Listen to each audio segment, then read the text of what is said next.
एक व्यक्ति जो कि अपने जीवन में काफी सफल हो चुका था और एक दिन अपनी माँ के पास गया और बोला, माँ आज कुछ भी मेरे पास है, मैं जिस सफलता के बुलंदियों को पा चुका हूँ वो सब आपके प्यार और ममता की ही देन है। इसलिए माँ मैं चाहता हूँ आपने जो प्यार दिया है मैं उसका ऋण चुकता करना चाहता हूँ।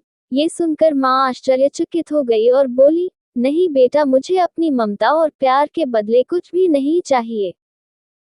ये तो मेरा फर्ज था जो कि मैं अपनी संतान के लिए किया। लेकिन वह व्यक्ति बार बार जिद करने लगा, नहीं माँ, मैं आपके प्यार और ममता के बदले कुछ देना चाहता हूँ, माँ आप मांगो तो सही।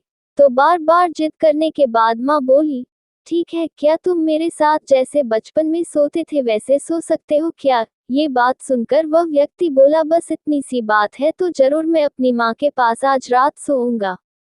और जैसे ही रात में वह व्यक्ति अपने पास के सो गया, माँ उठकर एक मग पानी ले आती है, जहाँ अपने सोई थी उस तरफ से पानी डाल देती है, जिससे धीरे धीरे वह पानी उस व्यक्ति की तरफ भी चला गया और फिर नमी से वह व्यक्ति परेशानी महसूस करने लगा और दूसरी तरफ खिसक गया। तो फिर माँ ने और पानी डाल दिया, जिससे जिससे उधर भी नमी महसूस हुई तो वह तुरंत उठ गया और अपनी माँ के हाथ में मग देखकर गुस्से से बोला, आप क्या कर रही हो माँ?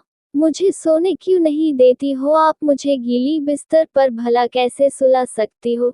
तो वह माँ बोली, बेटा जब तुम बचपन में मेरे साथ सोते थे तो ऐसे ही तुम भी बिस्तर गीली कर देते थे और फिर मैं दूसरी तरफ तुम्हें करके खुद गीली स्थान पर सो जाती थी। तुम तो मेरे प्यार और ममता का कर्ज चुकाना चाहते हो जो मैंने तुम्हारे लिए किया था। क्या तुम मेरे लिए थोड़ा सा भी केवल एक रात के लिए गीले में सो नहीं सकते हो? यदि तुम ऐसा कर सकते हो तो मैं समझ जाऊंगी कि तुमने मेरे ममता का कर्ज चुका दिया है।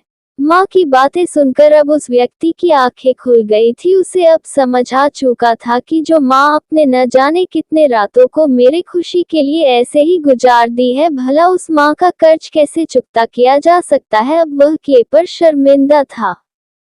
माँ चाहे कितने भी दुख में न हो, लेकिन एक माँ ही अपने संतान के हित की बात हर घड़ी सोचती रहती है। इसलिए हमें भूलकर माँ के ममता और प्यार का मोल नहीं लगाना चाहिए। अगर कुछ देना ही है तो हमें अपनी माँ के प्रति हमेशा प्रेम बनाए रखना चाहिए, क्योंकि इस दुनिया में हमारी माँ जैसी कोई दूसरी चीज भी नहीं है। तो आप सभी को माँ के प्यार और ममता की कहानी कैसी लगी, कृपया हमें कमेंट बॉक्स में जरूर बताएं। और आपको ये कहानी अच्छी लगी तो अपने दोस्तों को भी शेयर करना न भूलें और हमारे चैनल को सब्सक्राइब करें।